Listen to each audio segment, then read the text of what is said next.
All Zelensky had to do was stop attacking the two autonomous republics of the Donbas, and it would not have happened. Every conspiracy theory about Ukraine starts somewhere. This one starts with a lack of, history education on behalf of Western mass media. I'm Yulia, an independent political journalist, content creator, and most important of all, a concerned Ukrainian citizen. You're listening to FAQU by Svidomi Media, your friendly neighborhood fact check for Russia's special disinformation operation. Today, we'll discuss the real history of Donbas region, how Russian language ended up prevailing over the area, and what led to the common misconception about the region always having been Russian, solidifying themselves as facts in the Western Hemisphere. But first, let's recap why we're here. The invasion of Ukraine looks like a crazy, aggressive move by Russia until you realize that 14,000 people or more, probably much more, were murdered in Donbas and Luhansk because they were Russian and didn't want to be under a completely captured, co-opted, coup-founded government being controlled by the West, which it was and has been since 2014. They hide all of that. You know what? FAQ that narrative. Let's sort it out. In 2014, Western media blew up with reports of a Ukrainian civil war and a nation divided over language, culture, and most of all, national identity. At the center of the conversation stood the coal mining region of Donbas, with its two states, Donetsk and Luhansk, presumably proclaiming independence from Ukraine in favor of Russia. Big-name publications such as New York Times, The Telegraph, The Washington Post, and many more were quick to promote the unconfirmed and frankly Russian-tailored tales of Ukrainian Nazis repressing Russian speakers, shelling their homes, and imposing ideology on local residents who deemed themselves and territory they grew up on Russian. Those narratives are largely present in mass media today, despite the many bits and pieces that simply don't add up. If there is this strong identity with Russian culture in Donbas among the people that inhabit it, how come did these so-called newly formed republics, both in 2014 and 2022, are just that, separate republics, not one big united country, or perhaps a state in Russia? Joining us today is Kateryna Zarembo, a professor at Kyiv-Mohyla Academy and an author of an award-winning book, The Dusk of Ukrainian Sun. She specializes in the ethnocultural composure of Eastern Ukraine and will be helping us dissect why all the common myths about Donbas are simply products of a limited understanding of the region's history. Hello, my name is Kateryna Zarembo, and I am a researcher of social sciences. I teach at the National University of Kyiv-Mohyla Academy at the Department of International Relations, and I'm fond of international relations and civil society studies. Let's start here. User at Marisha833099973 on Twitter seems to think that, quote, Telegram has lots of field reports, both sides. You have to look at both sides to stay unbiased. Andrei from Gorlivka has YouTube channel, is in Donetsk. Check him out. I have a Ukrainian nanny. She says Donbas has always been Russian and wanted to be with Russia. You must be young. End quote. What do you have to say to that? We should maybe start with the term itself, because Donbas stands for the coal basin, Donetsk coal basin. And if we look at the map of the Donetsk coal basin, then we would see that it encompasses parts of Donetsk and Luhansk oblast, but also part of Rostov region in Russia and the Dnipropetrovsk oblast in Ukraine. So it is horizontally stretched, and it does not match the area which has been dubbed as Donbas in current parlance, both of the Ukrainian and English. So it is not translated into Donetsk and Luhansk oblasts if we look at the administrative lines of the oblast. Basically, the problem with this term, according to many Ukrainian intellectuals now, that using the term Donbas, we reduce the history and the identity of the region to its industrial character, industrial nature, which is very closely bound with the Soviet history and the Soviet myth of Donbas, which excluded many other identities, including Ukrainian identity, Ukrainian patriotic, nationalist, Ukrainian-speaking in terms of language identity, intellectuals, and any other professions which did not belong to heavy industry, fabrics, and plants. So kind of, we would now say, white-collar jobs, women too, let alone children. So many identities would be excluded from the myth. And that is why if we use it, we should use it with caution and with caveats. That said, we have to understand that the area has been populated since approximately the Cossack times, and basically the Vizko Zaporižske had its first settlements in the region. So the oldest villages of Donetsk and Luhansk oblast date back to the Cossack times, so to the 17th to 18th century. So here is the next one. User at Andrew_Adonis says that, quote, "The Donbas is Russian. They speak, read, and write Russian. It has always been Russian since before the USSR. It will always be Russian, unless you murder all the Russians. So the Q is, do you want endless war or peace? I'm not a Russia fan, but I do like peace." End quote. Are you not? Huh. Anyways, let's get into it. This is, yes, an interesting, complicated story, meaning that they did not appear there from scratch. So these were the people who moved, these are migrants, who appeared in the region because of the Russian imperial and Soviet policies of labor attraction or forced migration. But if we look at for example, the 19th century and the first and only Tsar population census of 1897, then we would see that the majority of the population would identify themselves as Ukrainians and / Ukrainian speakers, because national identity was defined in the census by the language spoken. So over, say, up to 70%, according to the census, defined themselves as the Ukrainian speaker. Then, because of the Holodomor, so the artificial famine, which was very hard on the Ukrainian agriculture and exterminated Ukrainian agricultural settlements and villages in the first place. And because of the industrialization, indeed, the region started to be more populated, so residents from Russia also came to the region. However, up to the end of the 20th century, the Ukrainian population was in majority. Regardless whichever criteria we apply to define whose region it was, the statement that it was the Russian region does not stand any critical approach. So it falls apart regardless which criteria we take to check. And of course, my favorite argument for the Russian culture. User at Roth Lindbergh on Twitter says that, quote, "They wanted to keep their Russian culture," referring to Donbas, language, as well as independency. When Ukrainian mobs approached Luhansk and Donetsk to do the same they've done in other places, they said no. It was the people in Donbas who said no, not a few militarized pro-Russian separatists. End quote. Well, firstly, what culture? The vodka drinking? Second, what other places? Who did Ukraine invade? Anyways, let's talk about the Russian culture in Ukraine. One of the arguments which I could offer is the ethnographic photographs of the rural culture which we see from this region before Holodomor. So we would see Ukraine's traditional costumes, we would see Ukraine's traditional settlements in terms of how the houses were made. We also trace this back to the types of settlements. For example, Ukrainians would settle, they would rather have rural settlements and work on earth, whereas the Russians who would come for working in the mines would be rather ready to go under the earth and work in mine than the Ukrainian settlers. Back in the end of the 19th century, when the industrial nature of the region was being developed by the European settlers, European investors, we would call them today, and the Russian Empire. So, as I said, Holodomor and the Soviet history hit the region very hard and exterminated parts of its Ukrainian history and Ukrainian identity. But before 1931, you would know that Chekhov, for example, spoke Ukrainian, residing in those areas.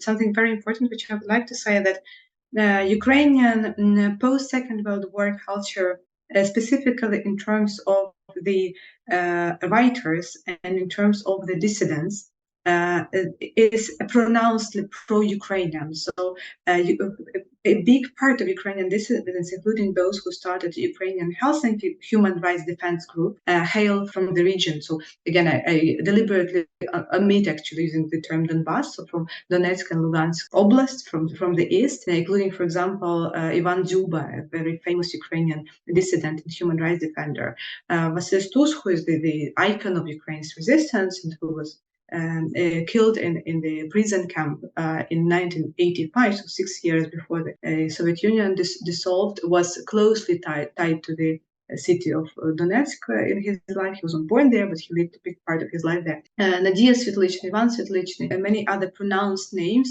who spoke the Ukrainian, were the promoters and ideologists of Ukrainian human rights defense idea and Ukrainian independence idea. So they hailed from Ukraine's east. I think this is very illustrative of which intellectual ideas actually come from this region. Because if we look for intellectual ideas and culture, then this is this. Like men like argument, user at Cheburekimen says that classic Ukrainian nationalist argument. If you want to be Russian, then go to Russia. No, because Donbas is historical Russian land. Russians settled it and developed it. It's like telling Africans who live in Africa to go back to Africa. End quote. Let's educate him on history a little bit. So, who developed Donbas?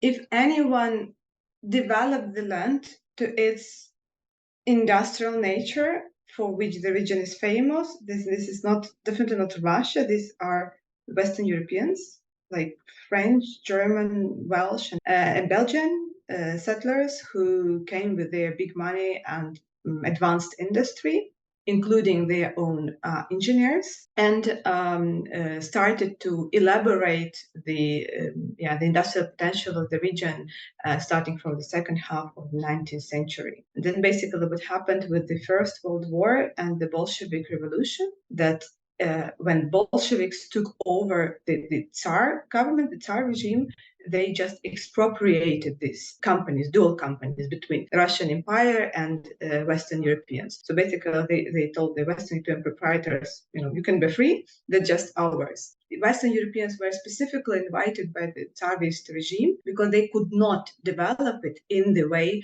the Westerners could. They did not have neither intellectual nor engineer capacity nor money. So this just doesn't hold true. And basically, if we look at the history of mining, it goes far beyond mining. It also regards many factories which then had to close down, like, for example, glass making factory or rubber making factories, which then had to be closed in independent Ukraine because they just could not hold together. They were too bankrupt to go on operating. So what my point is that various enterprises, various businesses in the Soviet Union in the region only held because they worked according to the planned economy.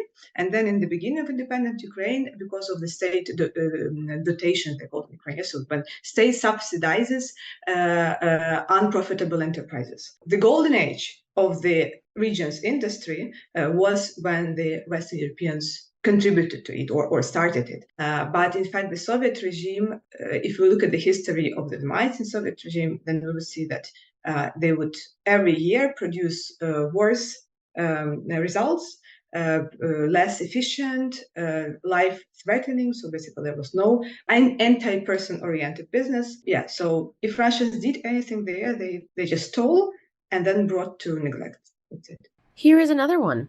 User at Austin says, quote, I can speak anecdotally, having lived in Donetsk 10 plus years ago.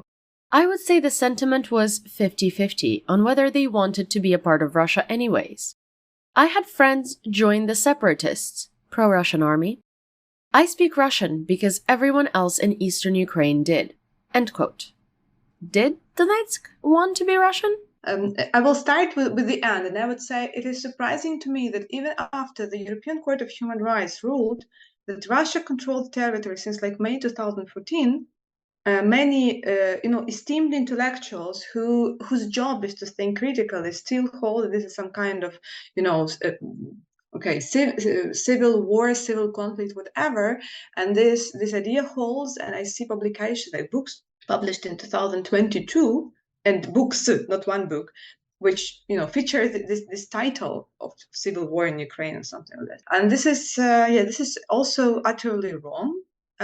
So there has never been any kind of movement for separatism in the Donetsk oblast for liberation of Donetsk people or something. Yes, I'm saying it, of course, or for liberation of Luhansk identity. I mean, it sounds even funny, but for some reason it still holds in many circles. So again, if we take any kind of ground for separatism, be it a separate identity, a separate language, a separate religious affiliation, then you would not find that the region is any different to any other regions, also including industry, because heavy industry is also, for example, typical for Dnipropetrovsk oblast, for prevailing. I mean, you can find other industries, including mining settlements, also in the Lviv region, for example, or Kharkiv.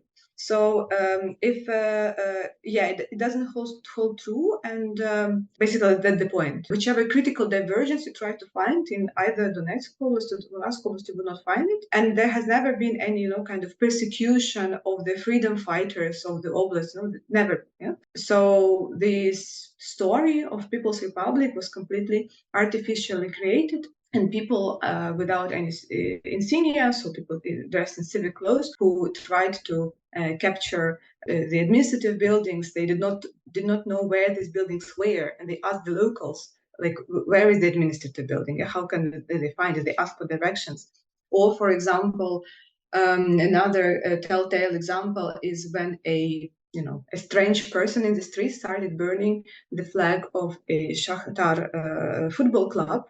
And people asked him what he's doing, and he said, "I'm burning the flag of Bandera." So he confused the colors with the flag of the color symbol of the Ukrainian resistance army, which is for Shakhtar, it's bright orange and black, and for UPA, the resistance army, is the red and black. And he confused it, and so things you cannot know if you're a local. There is many evidence of that, but for some reason, many people, especially I would say in the West, just ignore this as kind of just some human stories and tend to believe the Russian official narrative. Their argument is, they say, but the locals also took part in this resistance. And I say, yeah, but then they are collaborants. They are not rebels, as they are often labeled in the press or in academic publications. Now, this might seem a little redundant given your answer, but, Russian propaganda is often contradictory. So a lot of people seem to think that Russian language was oppressed.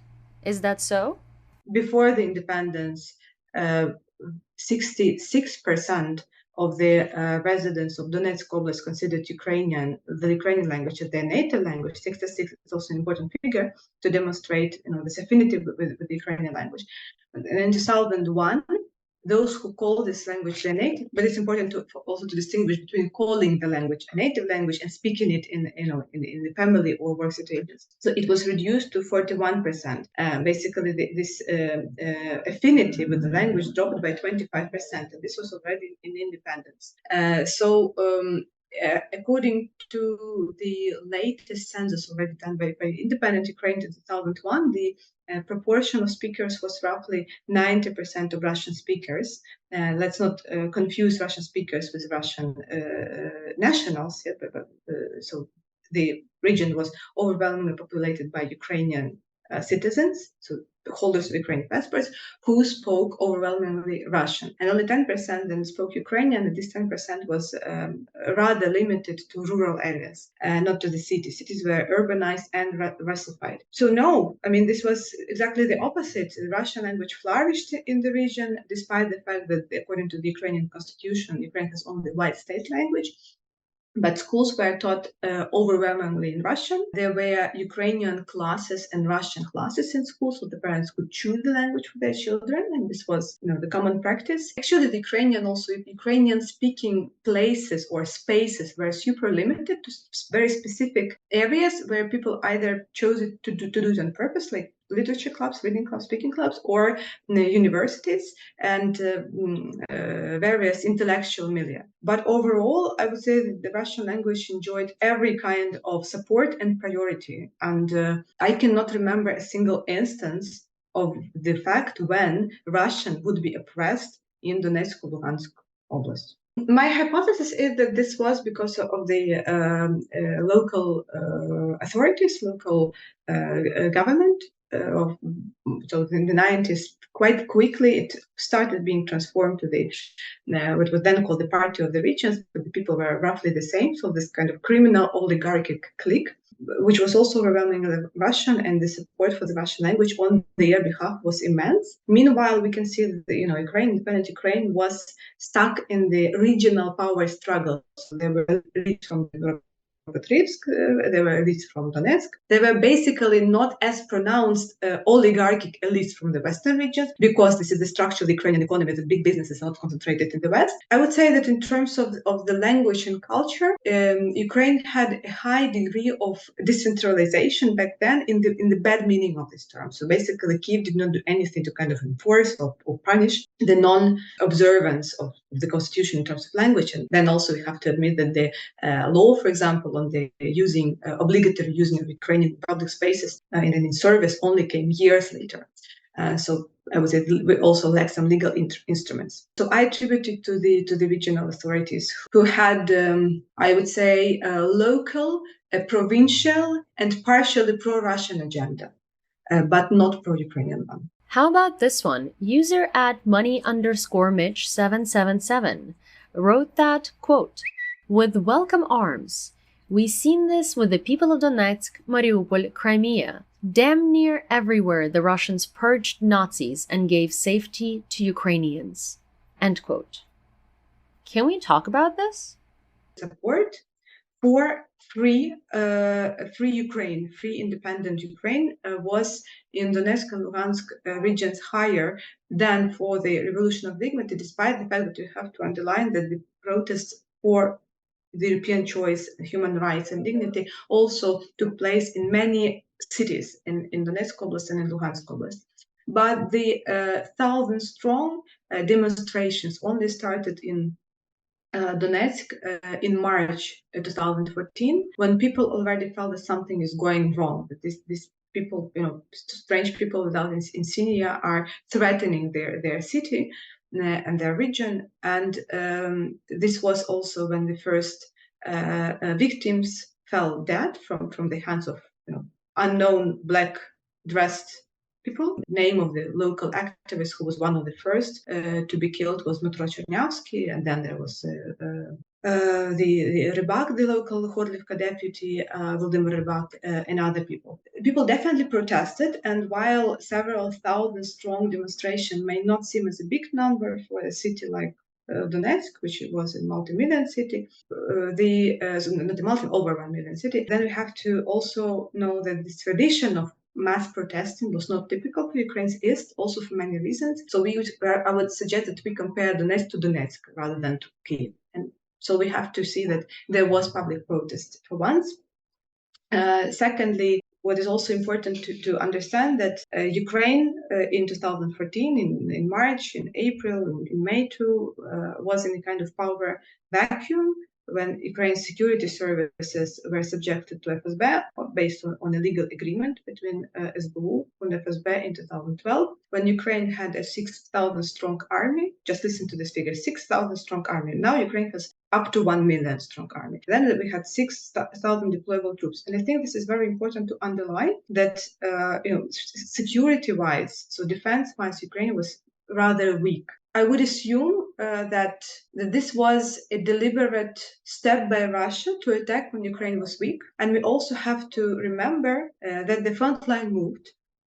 in 2014 and also moved in favor of Ukraine. So Slovyansk was occupied and liberated. Mariupol was occupied and liberated. And this was the case for other cities. And this was done with the help of not only Ukrainian regular army, but also the volunteer battalions, who were basically comprised of these, fighters who were just willing to go and fight, regardless of whether they are formally registered with the army or not. Ukraine was criticized by the West for that, but in fact, this was the only way to ensure security. So if we look at this independent battalion, voluntary battalions, we would see people from Donetsk and Luhansk oblast there too. So again, when we speak about resistance, what do you want to see when you want to see resistance? Yuri Motoschuk, one of the key leaders of Ukrainian movements in Donetsk, was killed in action in Ilovaisk in August 2014. He was from Donetsk local, born in Donetsk. For some reason, I can see that such examples are overlooked by many. That's kind of anecdotal evidence from my experience, but I see that some people, or the many people from the region who did not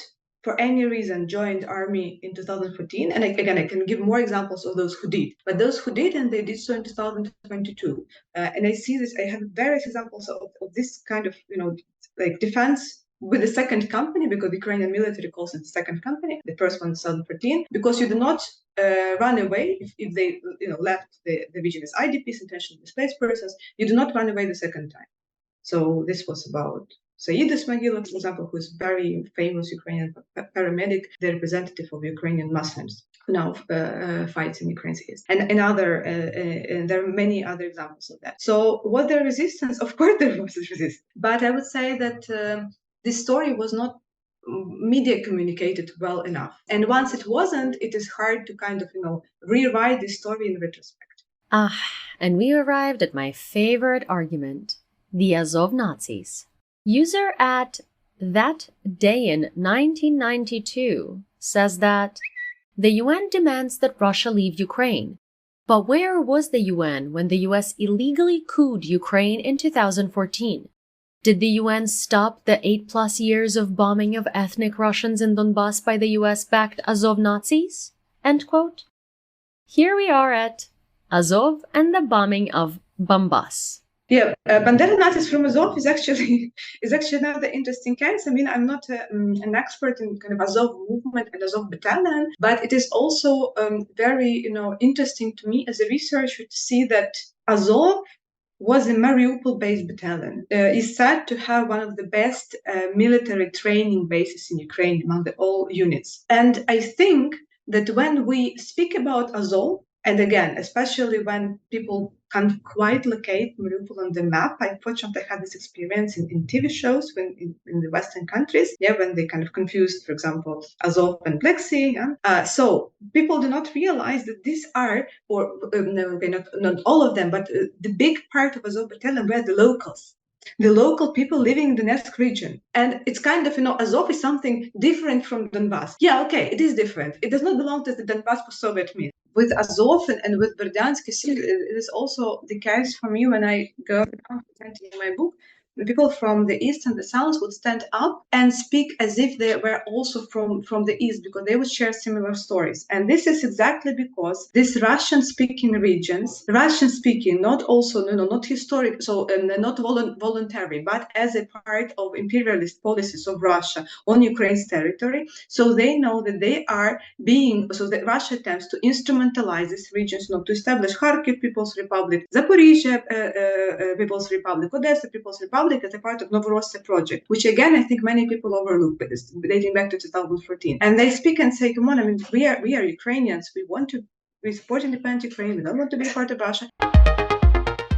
Also, have you noticed how the people who usually spread these narratives about bombing of Ukrainian cities by Ukrainian Azov Nazis usually can't even spell these cities? What? The atrocities, of some people who attack Donbas, they usually, as you just said, and I think this is an important thing, they misspell Donbas, that's one thing, and it's seriously misspelled, so it's a systemic misspelling, meaning they do not know what it is. They call Donbas a city. So again, they don't know it's a region. What this tells us that this topic is only discussed by those who are not from Donbas. Because even if Donbas is itself contested in Ukraine proper, so for example, you mentioned the region Priazovia, if you go to Mariupol and you ask, okay, so how do you live here in Donbas? They would say, we don't live in Donbas, we live in Priazovia, so this is a separate natural territory. It has its own name. like Podniprovia or Podillia or other Ukraine's compositions. So this is a propaganda piece which is created for those who actually don't know what Donbas is, and among those people it takes, but among others it doesn't. You see, the question with propaganda is that once you start disproving it, you have to engage with this argument. And the point is that it just lies with which you maybe don't have to engage with. The front line of 2014, 2015, which was moving and then frozen according to the so-called Minsk agreements, froze while there have not been neither registered nor reported bombings of the cities coming from Ukraine side. And this can be checked with any UN report which you check of that time. But maybe I should again repeat the point with which I started, that the fact that this frequent misspells and misdescriptions of Donbas pinpoints the artificiality of the claim and poor awareness of what it actually stands for by those who distribute it. And lastly, my favorite runner-up narrative. User @IntelArrow suggests that, quote, Ukraine has violated Minsk agreements by recapturing territory occupied by Russia since 2014. Can we get Merkel on the phone? End quote. I find it quite entertaining that those who bring up Minsk agreements don't even realize that there were 13 points in them and Russia violated most of them. But let's start with the basics. So the first point of Minsk agreements was the ceasefire. The ceasefire didn't hold. That's it. Minsk agreements were never held. That's it. Minsk agreement was, indeed, maybe we should define what Minsk agreement was. So this was the agreement which tried to find a settlement between Russia and Ukraine. And as you said, yes, Russia never held its points, which had to include the ceasefire. Russia should have left the region and the demilitarization. It never held, and it's also important to remember that there was an attempt to create 3 very small areas in which Minsk agreements had to be implemented as a kind of pilot areas for implementation. And even those 3 little areas did not hold. So yes, people who say that Ukraine violated Minsk agreements just don't know probably what it was about. And that'll be it from our guest today. If you'd like to read her book, unfortunately, you will have to know Ukrainian. But if you do, I left the link to it in the description below. Otherwise, she's hoping to translate it to multiple languages as soon as possible. Stay tuned. Join me on the next episode as we continue to bring facts to the battlefield of Russia's special disinformation operation. And in the meanwhile, if you'd like to be filled in daily on everything that happens in Ukraine, as well as hear some sassy responses to Russian trolls, don't forget to follow me on YouTube, TikTok, and Instagram @YEWLEEA. And extend that same courtesy to Svidomi Media, also linked in the description of the podcast. Well, don't miss me too much. I'll see you next week, and FAQ you, Russia, and your special disinformation operation.